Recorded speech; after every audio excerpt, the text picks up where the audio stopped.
The laughter echoed through the cabin like broken glass. A black woman stood frozen in the aisle, her first-class boarding pass trembling in her hand, while a flight attendant's smirk told her she didn't belong. But what no one knew, not the passengers recording on their phones, not the crew whispering in the galley, was that this woman's ticket wasn't just to a destination. It was to justice. The laughter cut through the cabin like a knife through silk. It wasn't subtle. It wasn't a chuckle hidden behind a hand, or a smirk swallowed back. It was loud, performative, designed to humiliate. Flight attendant Derek Morrison stood in the aisle of Flight 447, his eyes scanning the first-class cabin with theatrical disbelief as he held up a boarding pass like evidence in a trial. "Ma'am," he said, voice dripping with condescension, "I think there's been a mistake." Dr. Amara Clarke stood frozen 3 feet away, her carry-on still gripped in one hand. She wore a charcoal blazer over a cream blouse, her natural hair pulled back in a neat bun. Around her neck hung her medical conference badge, Dr. Amara Clarke, MD, fax keynote speaker. No one looked at the badge. Derek tilted the boarding pass toward the overhead light. "This says first class, but—" He trailed off meaningfully, letting passengers fill in the blank. A few phones rose like periscopes. The cabin's gentle murmur died into something heavier. Silence with weight. Amara's throat tightened. She'd played out 1,000 scenarios in her career. Difficult surgeries, hostile colleagues, patients who refused her care. But she'd never imagined this, not here. "Not now, that's my seat," she said quietly. Derek's smile didn't reach his eyes. "Right, and you purchased this ticket yourself?" The question landed like a slap. Around them, first-class passengers shifted. A man in 3C looked down at his laptop. A woman in 5B suddenly found her magazine fascinating. Only one passenger met Amara's eyes, an elderly white man in 2A whose expression held something between pity and discomfort. "Yes," Amara said. Her voice stayed level through sheer force of will. "I purchased it myself." Derek exchanged a glance with another flight attendant near the galley. The unspoken conversation was clear. Should we call someone? Amara's fingers tightened around her bag strap. The boarding pass trembled slightly in Derek's hand.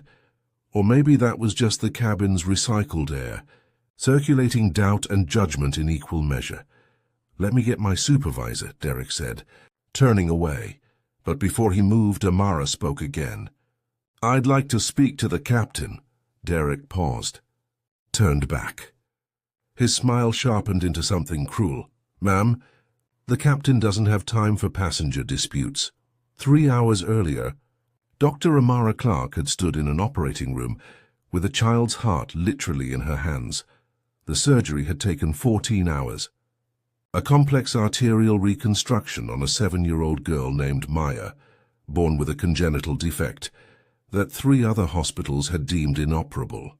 Amara had studied the scans for weeks, run simulations, consulted with colleagues across 2 continents, and then she'd done what everyone said couldn't be done.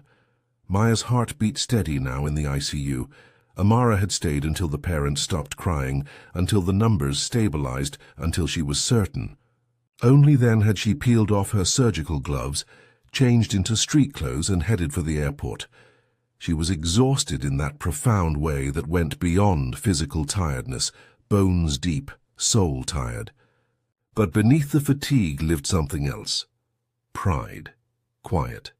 Private satisfaction that she'd earned over 15 years of training, sacrifice, and proving herself in rooms that didn't want her.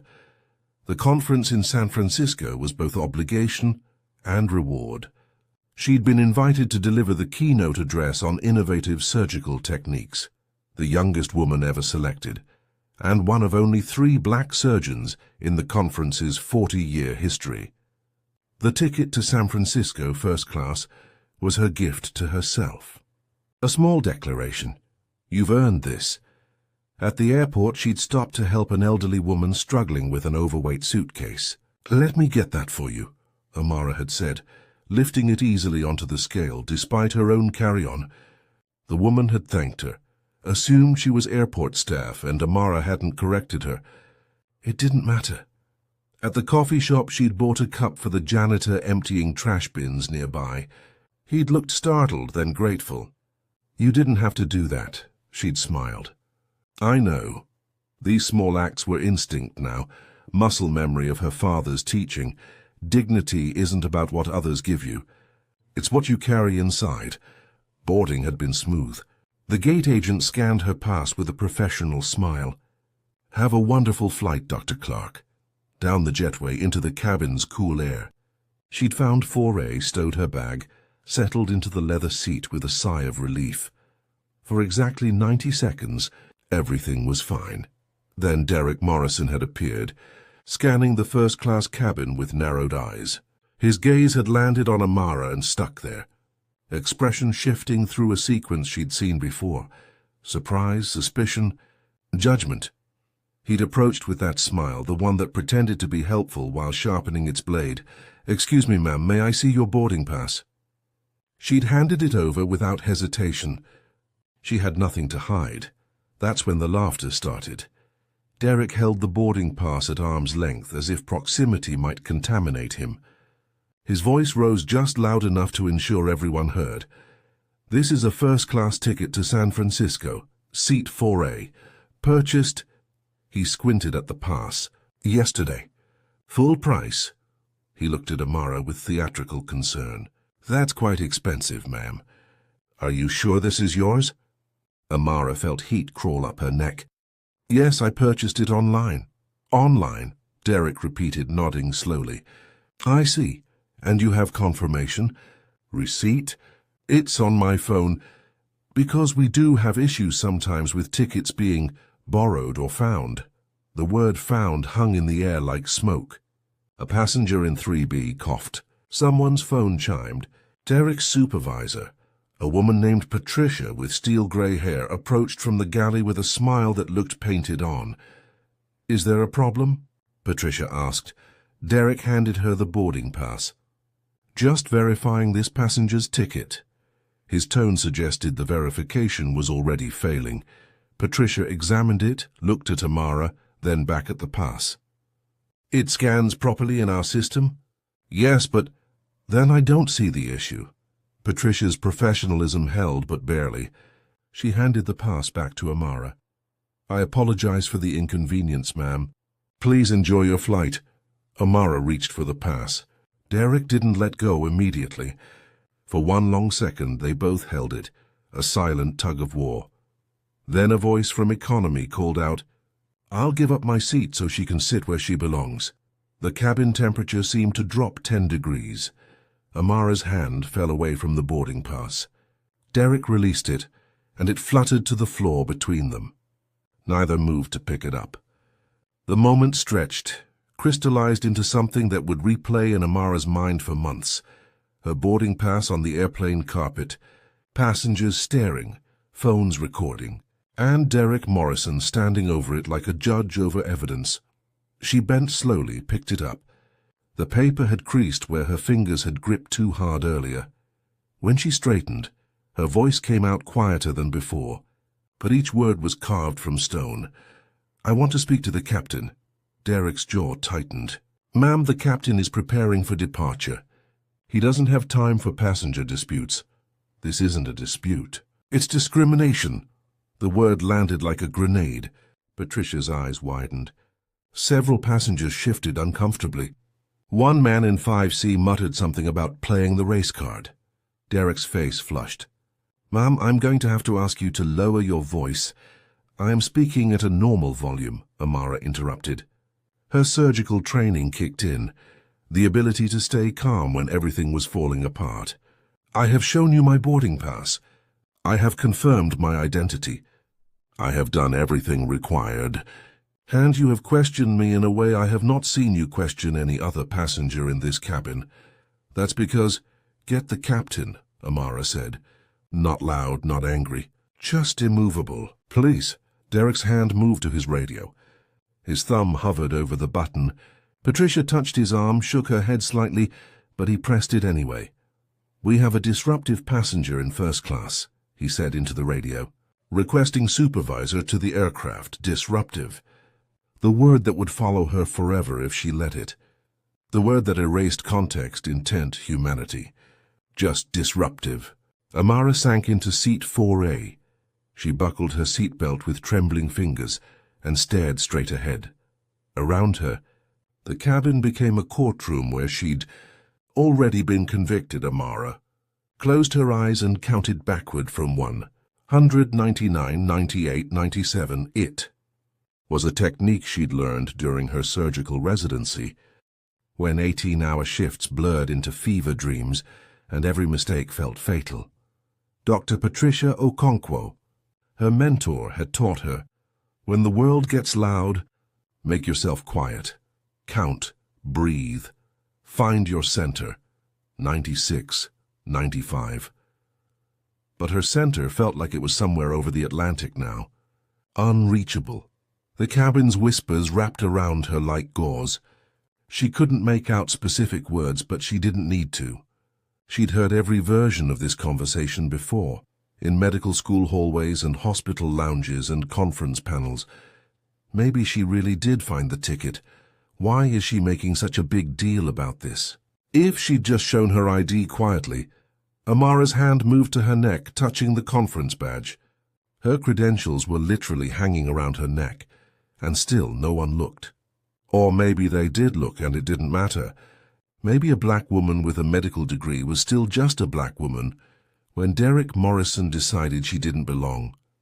She thought of her father, Adebayo, who'd cleaned hospitals at night so she could become the doctor, treating patients in those same halls during the day. She remembered his warnings delivered with weary love. Baby girl, you're going to have to be twice as good to get half as much. That's not fair. That's just true. She'd believed excellence would be enough. Graduated top of her class, published in major journals, performed surgeries that made textbooks rewrite their chapters, built a reputation on steady hands and brilliant decisions. And still, here she was, with a boarding pass she'd paid for, in a seat she'd earned, being treated like a thief. The overhead speakers crackled. Derek's voice. Ladies and gentlemen, we're just about ready for departure. Please ensure all carry-on items are properly stowed and seatbelts are fastened. Normal, professional, as if nothing had happened. Amara opened her eyes. Through the small oval window, she could see ground crew moving around the plane, life continuing, indifferent. A little girl from yesterday's surgery, Maya with her repaired heart, was probably watching cartoons in the ICU right now. That was real. That mattered. This was just another room she had to walk through without flinching, but her hands were still shaking. She pressed them flat against her thighs and breathed. In through her nose, out through her mouth. Surgeon's breathing. Control the controllable. The boarding pass sat on the tray table in front of her, creased and worn. She picked it up, smoothed it gently. Just paper, just ink. Just proof that should never have been needed. Her phone buzzed. A text from her colleague. Landed yet? Your talk is going to kill. She typed back, delayed. I'll make it. She would make it. She always did. But the cost of making it kept getting higher. Amara's earliest memory of medicine was the smell. Not antiseptic or illness, but industrial floor cleaner mixed with cafeteria coffee. She was 6 years old, sitting in a hospital break room at 2 in the morning while her father finished his janitorial shift. Her mother had died 2 years earlier.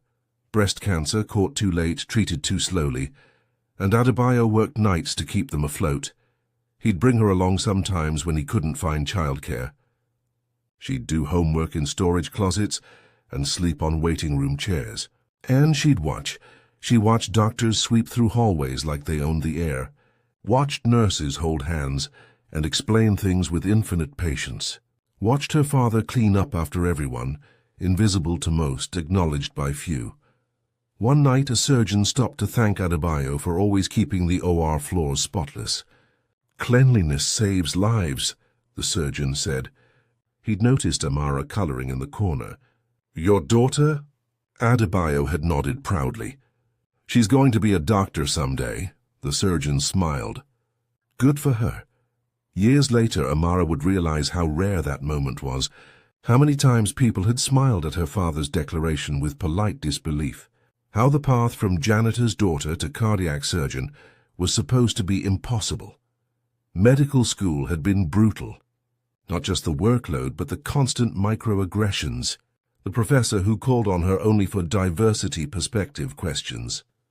The study group that met without inviting her. The classmate who'd said loud enough to hear, affirmative action must be working overtime. She'd responded with silence and straight A's.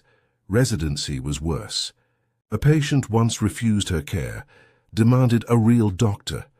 Her white colleague had to deliver the same diagnosis she'd given, and suddenly it was credible. Another time, a nurse assumed she was there to empty trash bins. When Amara corrected her, "I'm the attending surgeon," the nurse laughed. Really? Really, Dr. Okonkwo had been her lifeline. One of the few black women in cardiac surgery. Patricia had pulled Amara aside during her darkest moment, after a particularly harsh evaluation that felt more about identity than competence. "You know what they're doing, right?" Patricia had said. "They're trying to make you doubt yourself. They're trying to make you so exhausted from proving your humanity that you forget your brilliance." She'd gripped Amara's shoulders. "Don't forget, your excellence isn't negotiable. It's fact." That became Amara's philosophy. Excellence as resistance. Every perfect surgery was a protest. Every saved life was proof. She'd built a career on being undeniable, but undeniable was exhausting.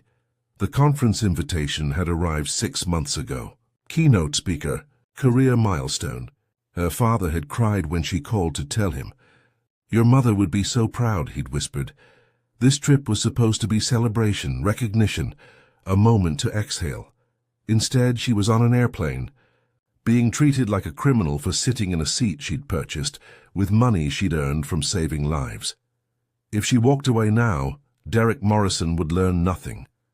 The system would continue unchanged. The next black woman would face the same humiliation, maybe without a medical degree to lean on. But if she fought, if she made this public, made this matter, she'd become that woman. The angry one, the difficult one, the one who couldn't just let it go. Patricia's voice echoed in her memory. "Sometimes the only way out is through." And baby, you've been through worse. She had. And she would again. Amara touched the boarding pass one more time, then tucked it carefully into her jacket pocket.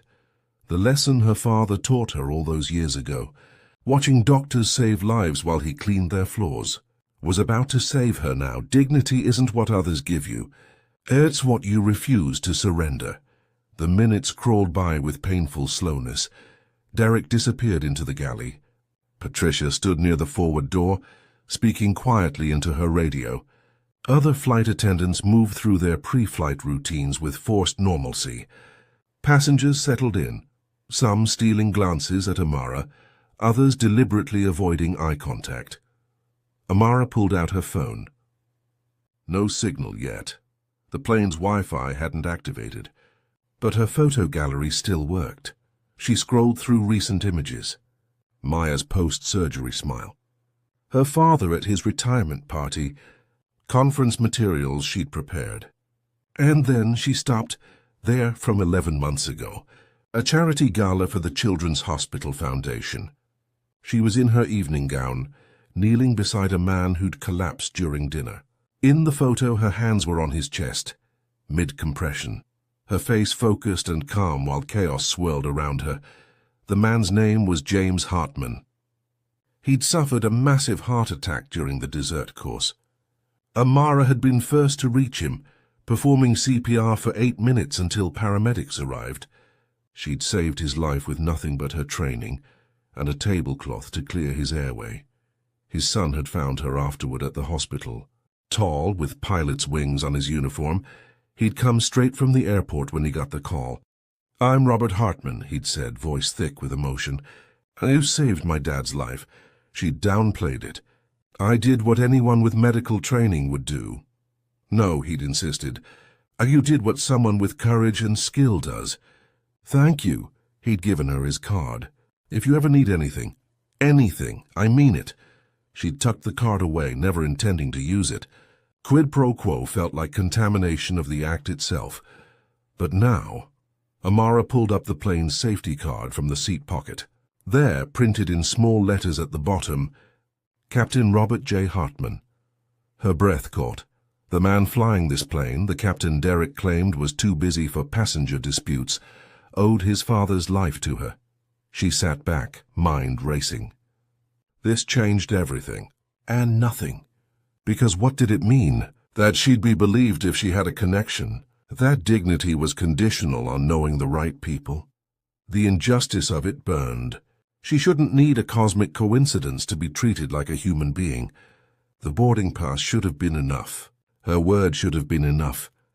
Her mere presence should have been enough. But this was the world she lived in. And sometimes survival meant using whatever tools you had, even when you hated needing them. Amara looked toward the closed cockpit door. Behind it, Captain Robert Hartman was running pre-flight checks.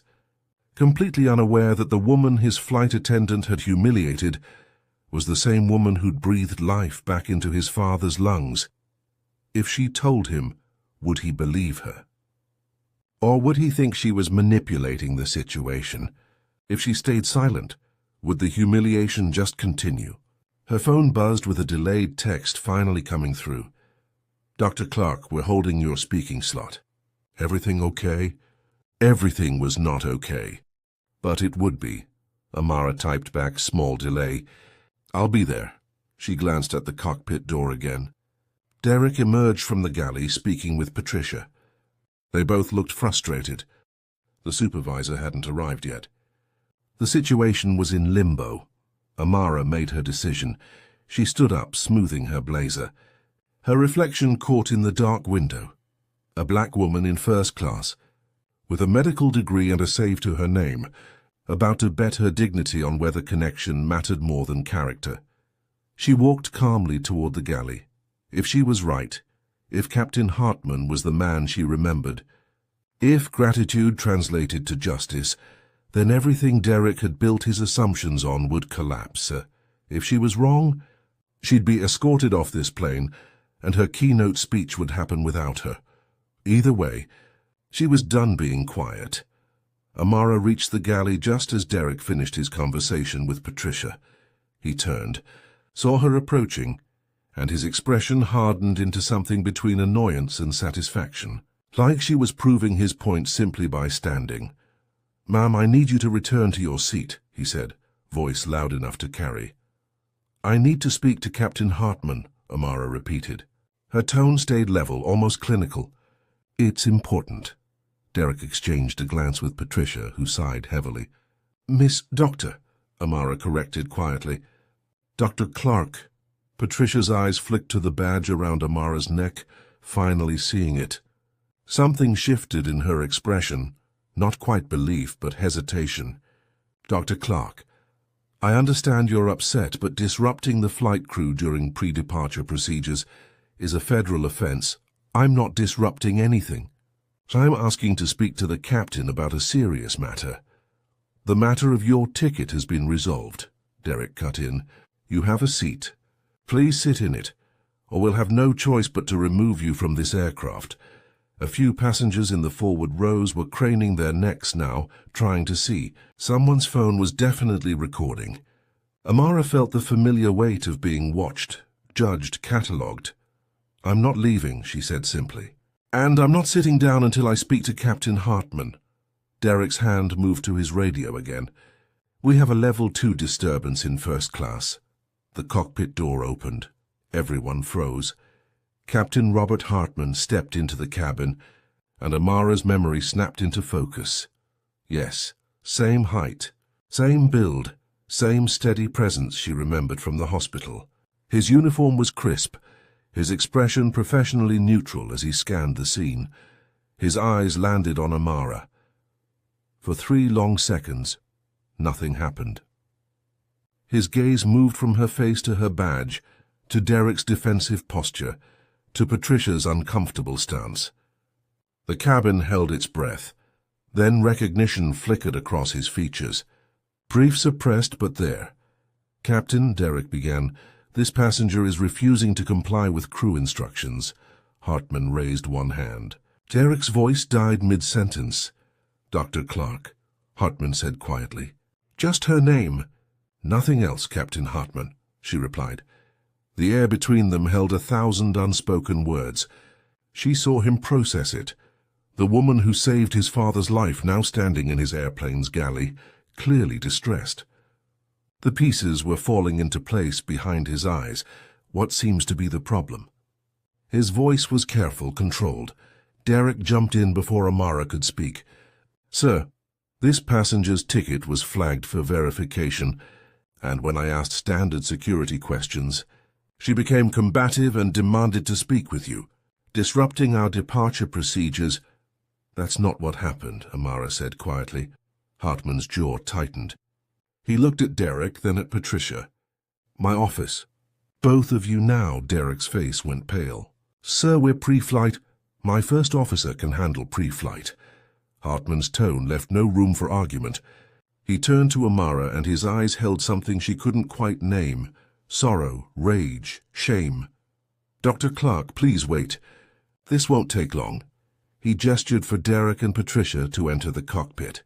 Derek moved stiffly, his earlier confidence evaporating.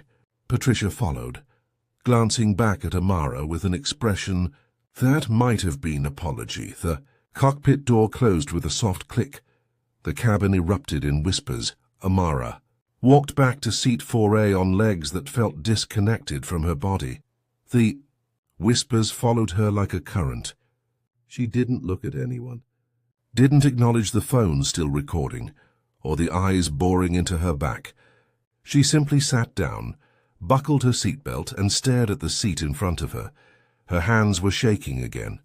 Now that the adrenaline was fading, the full weight of the last 20 minutes crashed down. She'd confronted a flight attendant, refused to back down, invoked a connection she'd sworn she'd never use. And for what? She still didn't know if justice would follow, or if she'd just made everything worse. The passenger in 4B, a middle-aged white woman in pearls, leaned slightly toward her. "Are you really a doctor?" The question was soft, almost gentle, but it landed like a punch anyway. Amara turned her head slowly, looked at the woman, looked at the badge hanging around her own neck, looked back at the woman. "Yes," she said. "I really am." The woman nodded, seemed about to say something else, then thought better of it and returned to her magazine. Amara's phone buzzed. Multiple texts coming through now that more passengers had enabled the Wi-Fi conference organizers. "Dr. Clarke, we need an ETA. Press is asking about your keynote." Her father. "Safe travels, baby girl." "Make us proud." Her colleague. "Everything okay?"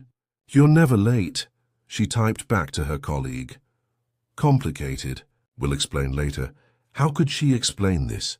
The humiliation, the fear, the cosmic coincidence that might save her, but shouldn't have been necessary in the first place. 5 minutes passed, then 10. Passengers grew restless. Someone in economy called out, "Are we ever leaving?" A flight attendant, not Derek, assured everyone they'd depart shortly. 15 minutes. Amara closed her eyes and thought about Maya, the little girl with the repaired heart, about her father cleaning hospital floors, about Dr. Okonkwo's voice. "Your Excellence isn't negotiable." 20 minutes.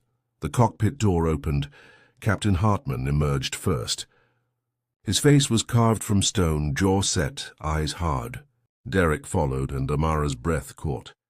The flight attendant's earlier smugness had vanished completely. He looked shaken, pale, like he'd just received devastating news. Patricia came last, her professional mask cracked at the edges.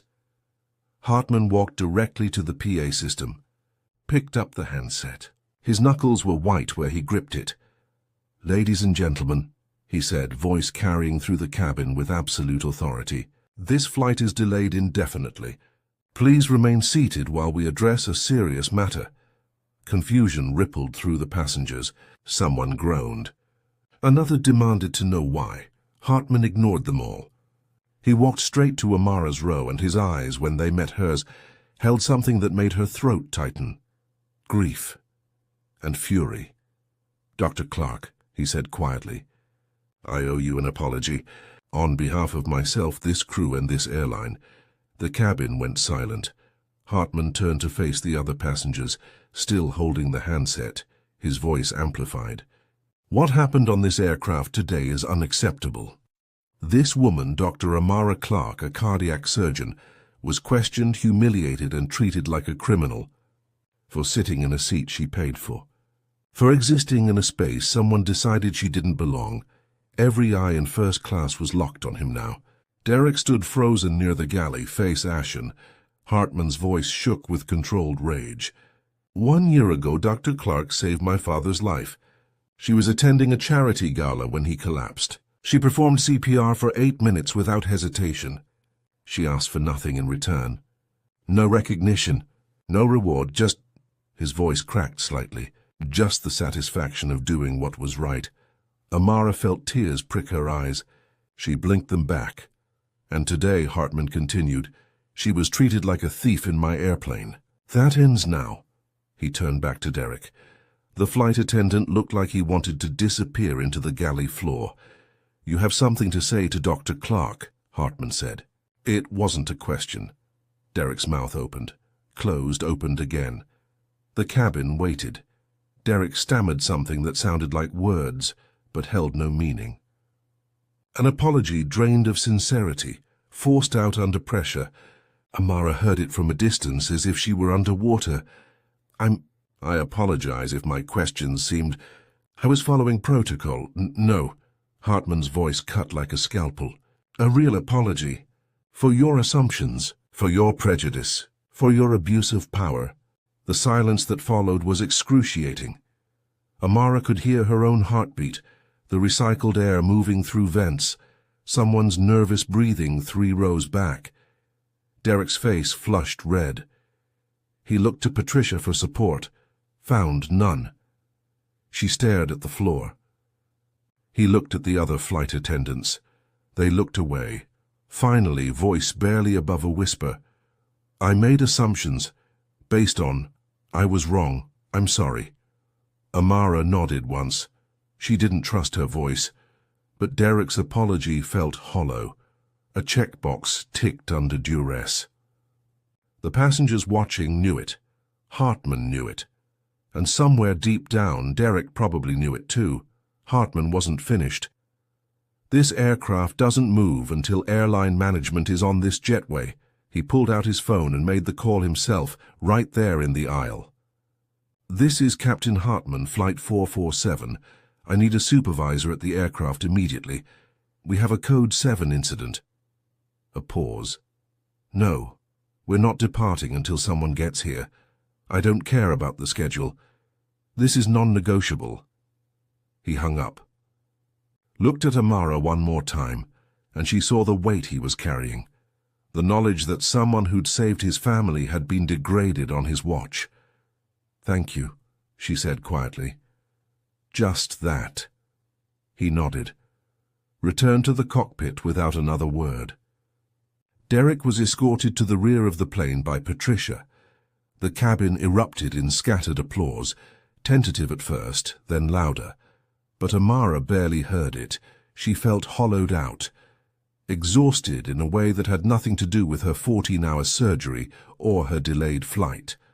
This was the exhaustion of having to fight for basic human dignity, of being both vindicated and violated in the same breath.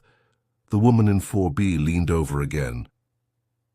"I should have said something earlier, when he was questioning you.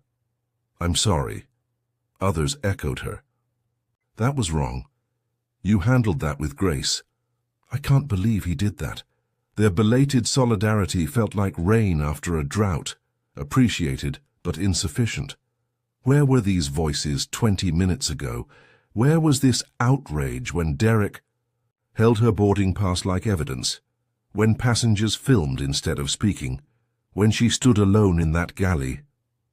Amara accepted their words with quiet nods. What else could she do? Her phone lit up with a new text. "Dr. Okonkwo, Just saw a video circulating. That you? Are you okay? Of course it was already online. Everything was always online now. Moments of humiliation, packaged for consumption, stripped of context, reduced to clicks. Amara typed back, "I'm okay, it's being handled." But was she okay? She wasn't sure anymore. She stared at her boarding pass, still creased from earlier, and felt the weight of what it represented. Just paper, just a ticket, just proof of purchase. And also, evidence that she needed proof at all, that her word wasn't enough, that her presence triggered suspicion instead of welcome, that excellence and credentials and literal life-saving weren't shields against the assumptions people made about her skin. The cabin's applause had faded now. Passengers returned to their phones, their magazines, their lives.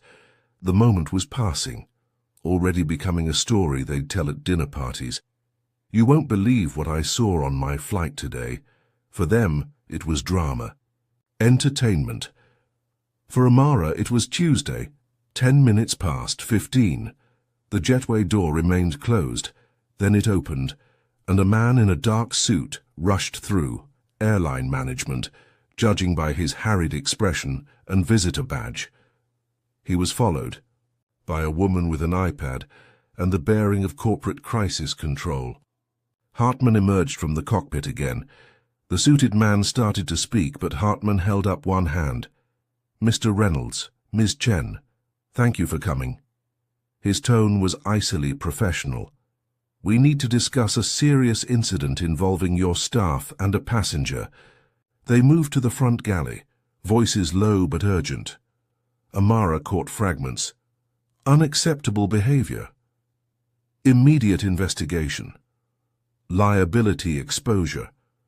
5 minutes later, they approached her row. Mr. Reynolds had the practiced smile of someone trained in damage control. "Dr. Clarke, I'm Marcus Reynolds, operations manager. I deeply apologize for what happened today. This doesn't represent our airline's values." "With respect," Amara interrupted quietly, "it does represent something, whether you want it to or not." His smile faltered. Ms. Chen stepped forward. "We'd like to offer you compensation, a full refund of your ticket, flight vouchers for future travel, and an upgrade to—" She paused. "Well, you're already in first class. Additional amenities." "I don't want compensation," Amara said. They blinked at her, clearly not expecting that response. "I want policy change," she continued, voice steady. "I want mandatory implicit bias training for all customer-facing staff. I want clear protocols for handling discrimination complaints that don't require passengers to fight for basic respect. I want accountability structures that actually hold people responsible for abuse of power." She paused, meeting each of their eyes in turn. "Because I can handle this. I have a medical degree, a keynote speech to deliver, and apparently a captain who knows me. But what about the next black woman who doesn't have those things? What happens to her when your Derek Morrison decides she doesn't belong?" The question hung in the air like smoke. Ms. Chen recovered first. "We'll absolutely review our policies. And I can assure you that Mr. Morrison will face disciplinary action." "He's fired," Hartman said flatly, emerging from the cockpit again. "Effective immediately. I've already filed the incident report. He's being escorted from the aircraft." As if on cue, Derek appeared from the rear galley, now accompanied by an airport security officer. His face was ashen, eyes downcast. He didn't look at Amara as he passed, didn't look at anyone. The cabin watched in silence as he walked down the jetway and disappeared. Amara felt no triumph, just weariness. One man fired didn't fix a broken system. It just made him a scapegoat while the structures that enabled him remained intact. But it was something. Mr. Reynolds cleared his throat. "Dr. Clarke, we'd like to document your experience for our internal review. Would you be willing to provide a detailed account?" "Yes, after I deliver my keynote. I have a conference waiting." He nodded quickly. "Of course. We'll arrange everything. and we'll cover any costs related to your delay." "The costs aren't just money," Amara said quietly. "The cost is dignity, exhaustion, having to prove my humanity. You can't compensate for that with vouchers." Silence. They had no script for this. A new flight attendant boarded, a young black woman in her 20s who moved with careful professionalism. When she reached the galley, she glanced toward Amara. Their eyes met. The younger woman's expression held everything words couldn't convey. Gratitude that someone had spoken up, grief that it was necessary, fear that she might be next. Amara nodded slightly. The flight attendant nodded back, understanding flowing between them like electricity. This was why she'd fought. Not just for herself, but for that woman. For every person who'd come after her and faced the same assumptions, the same microaggressions, the same exhausting demand to prove their worth. Ms. Chen was typing notes on her iPad. "We'll begin the policy review immediately. You have my word." "I'll believe it when I see the changes implemented," Amara replied. "Until then, your word is just air." Hartman caught her eye. A slight smile tugged at his mouth, the first hint of warmth since this began. He understood. They both knew institutional promises meant nothing without action. "We should let you board properly," Reynolds said. "Again, our deepest apologies." They retreated, leaving Amara in her seat with the new flight attendant, now preparing the cabin for actual departure. Her phone buzzed. Another text from the conference. "Dr. Clarke, media outlets are requesting interviews. They've seen the video. How would you like us to respond?" The video. Of course, her humiliation was probably trending by now. She stared at the message, then typed, "No interviews until after my keynote. The work comes first, because at the end of the day, that's what this was about. Not viral moments or revenge or even justice, really. It was about doing the work, saving lives, speaking truth, existing in spaces that didn't want her until those spaces had no choice but to make room." The overhead speakers crackled. Hartman's voice, "Ladies and gentlemen, thank you for your patience. We'll begin our departure shortly. And again, I apologize for the delay." The engines hummed to life. The plane shuddered slightly, preparing to move. Amara closed her eyes and breathed. They were finally going to San Francisco. The flight took 2 hours and 40 minutes. Amara spent most of it reviewing her keynote speech, trying to focus despite the emotional whiplash of the morning. But her mind kept drifting to the confrontation, replaying moments she wished she'd handled differently. Should she have been angrier, quieter? Should she have mentioned Captain Hartman immediately, instead of letting the situation escalate? Then she'd catch herself. This was the trap, second-guessing her own response to someone else's bigotry. The problem wasn't her reaction. The problem was Derek Morrison's action.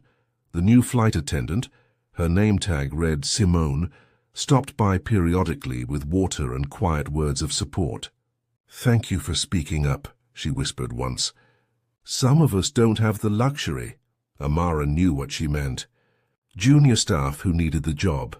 People without advanced degrees or influential connections. Those who faced the same discrimination, but couldn't afford to fight back. When they landed, passengers applauded. Some smiled at Amara as they deplaned. Others avoided eye contact, still uncomfortable with the truth they'd witnessed. At the gate, a man in a suit waited, conference organizer, judging by his lanyard. "Dr. Clarke." "Thank God. We were worried." "The video is not the story I want to tell today," she interrupted gently. "I'm here to talk about innovative cardiac surgery." "That's what matters," he nodded, chastened. "Of course. Your talk is in 90 minutes. We've arranged a car." The drive to the conference center was a blur. Skyscrapers and bay views melted together as Amara forced herself back into professional mode. She'd given hundreds of presentations. This was just one more, except it wasn't. She arrived with 30 minutes to spare. Enough time to freshen up, review her notes, and breathe. In the bathroom mirror, she studied her reflection. Still composed, still professional, still here. Her phone buzzed constantly now, messages, interview requests, social media notifications. She silenced it all. The auditorium held 300 people. Cardiac surgeons, residents, researchers. The room hummed with pre-talk energy. As Amara entered from the side door, a strange thing happened. People started standing, one person, then another, then rose. Within seconds, the entire auditorium was on its feet, applauding. She froze. This wasn't how keynotes started. The conference chair approached the podium. Ladies and gentlemen, it's my profound honor to introduce Dr. Amara Clarke. Many of you know her for her groundbreaking work in pediatric cardiac surgery. Today we also recognize her courage in confronting injustice. He paused. Dr. Clarke has asked that we focus on her medical contributions, and we will. But first we acknowledge the full person standing before us, a brilliant surgeon and a woman of extraordinary grace under pressure. More applause. Amara felt tears threaten again, but blinked them back. She approached the podium, adjusted the microphone, and looked out at 300 faces looking back. "Thank you," she said simply. "But I'm not here to talk about what happened this morning. I'm here to talk about what I do every morning. Save lives." The room settled. My keynote today is titled, "Excellence Under Pressure, When Medicine Meets Humanity." I prepared this speech months ago, before I knew how literal that title would become. A ripple of understanding moved through the audience. In surgery, we face pressure constantly. The pressure of a failing heart, the pressure of time, the pressure of a family waiting for news. We train for years to stay calm when everything is collapsing, to make precise decisions when every second counts. She clicked to her first slide, an image of a child's heart, intricate and beautiful. But there's another kind of pressure we don't train for in medical school. The pressure of being questioned simply for existing in spaces we've earned. The pressure of having our credentials doubted, our presence challenged, our humanity conditional.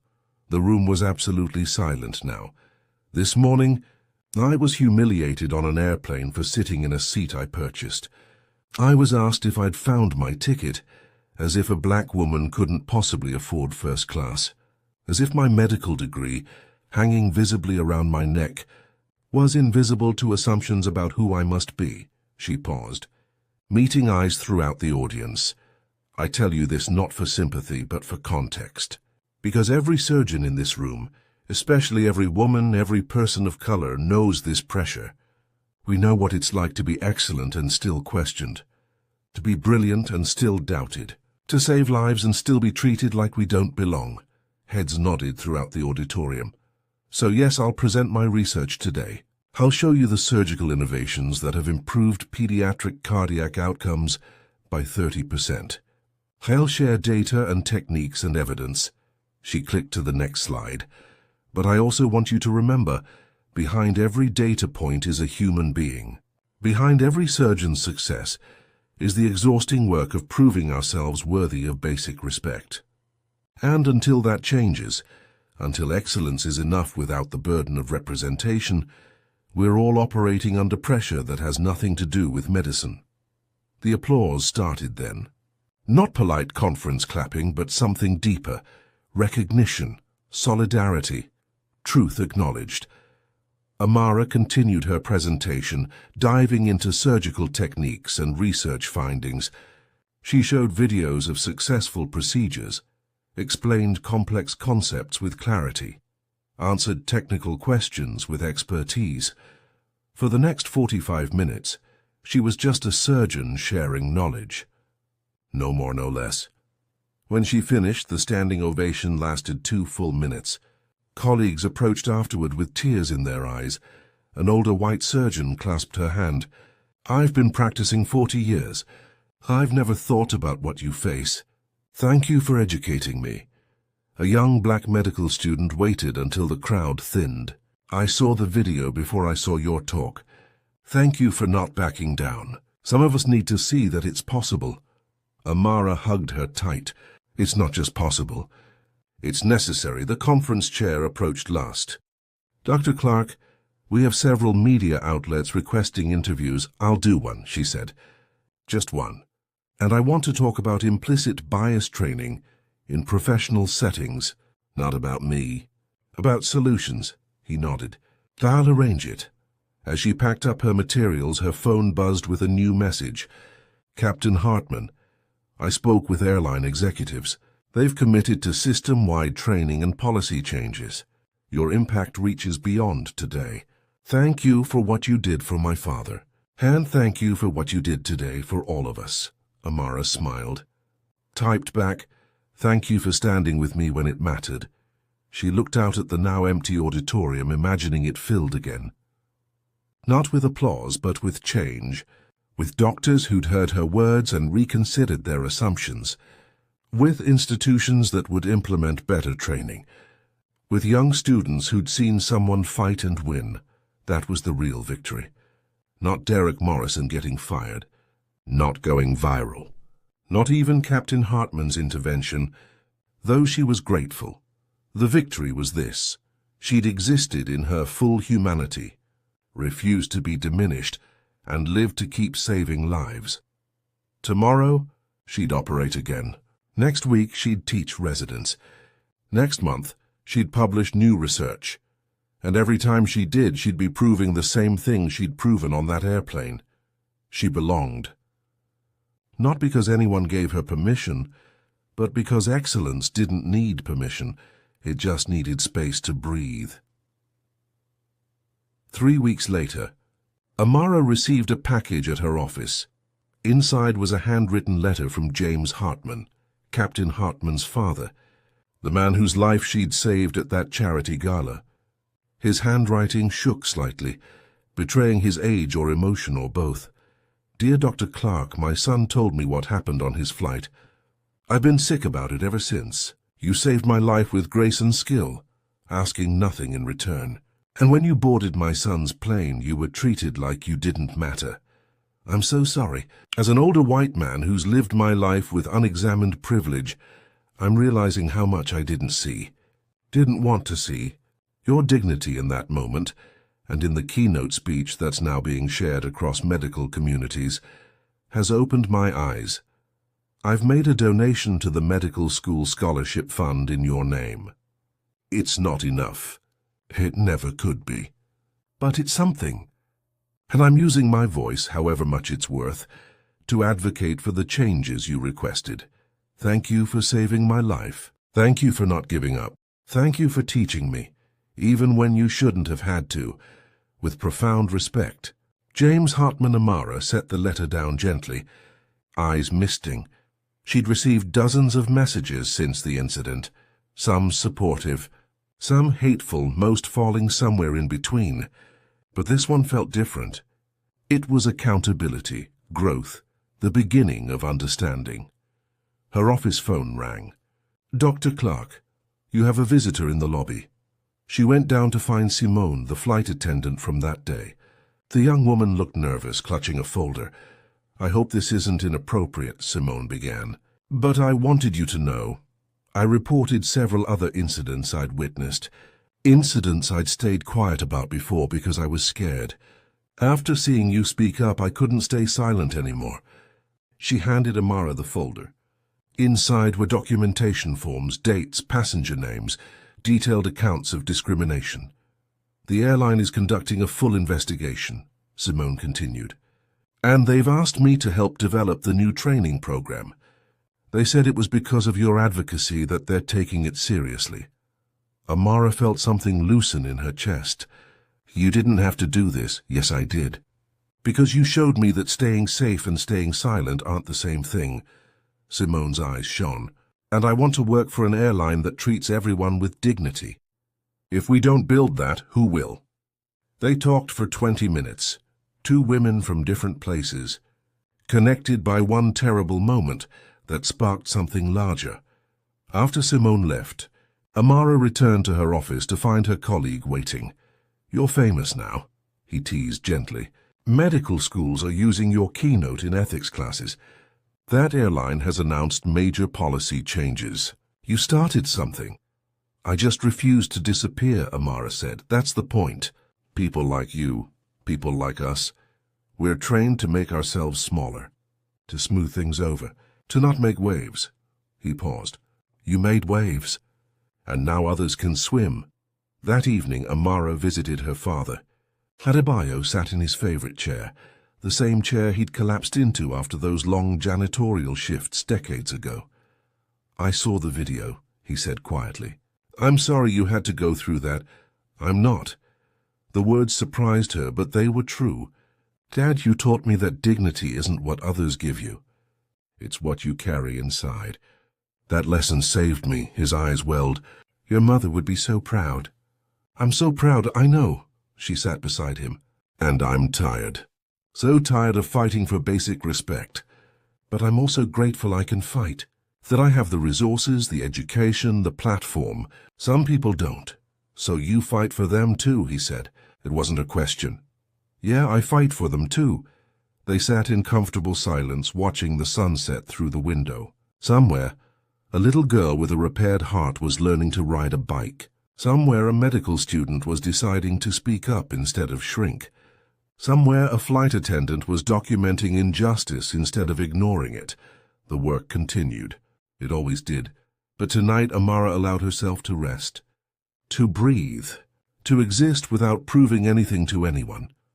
Her boarding pass from that flight sat framed on her office wall now, not as a trophy, but as a reminder of what she'd survived, of what she'd changed, of what still needed changing. Just paper, just ink, and also a map to higher ground. 6 months after the incident, Amara boarded another flight, different airline, different route, same first-class ticket she'd earned. She approached the gate with her boarding pass ready, credentials visible, but no expectations of anything other than what she deserved, basic human respect. The gate agent scanned her pass and smiled. Welcome aboard, Dr. Clarke. Have a wonderful flight. Just her name. Just welcome. No questions. No assumptions. Amara walked down the jetway, found her seat, stowed her bag. The flight attendant, a woman in her 50s, helped with overhead compartments and offered water. Thank you, Amara said. Of course. The attendant paused. I attended the training your advocacy helped create. It changed how I see my job. Thank you for that. Amara nodded, throat tight. Thank you for doing the work.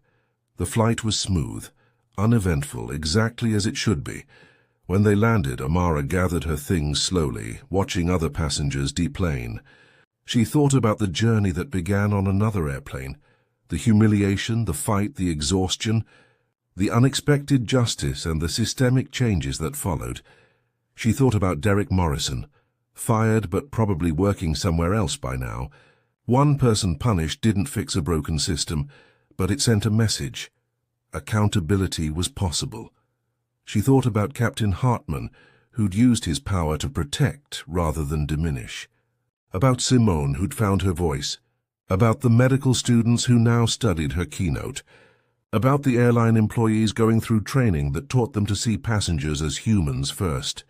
Small changes, incremental progress. Not enough, but something. Her phone buzzed with a new surgery schedule. Tomorrow morning, another child's heart. Another family's hope. Another opportunity to do what she was born to do. That was the real story. Not the viral video or the dramatic confrontation, or even the changes she'd sparked.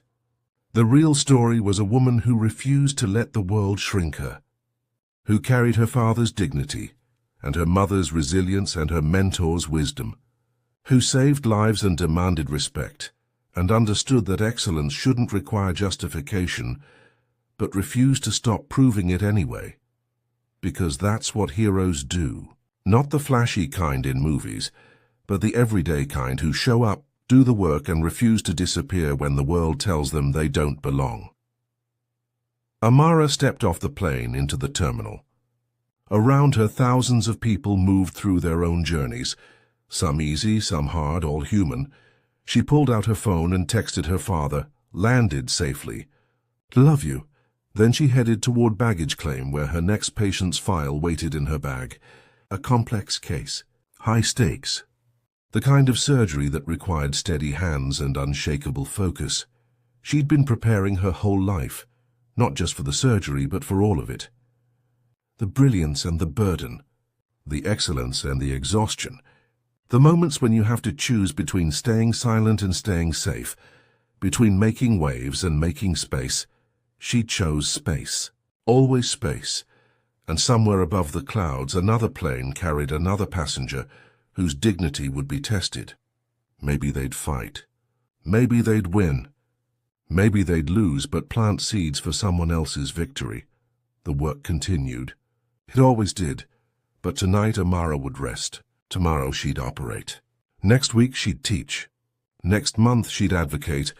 And every day she'd carry her boarding pass, literal and metaphorical, as proof not of where she'd been, but of what she'd refused to surrender.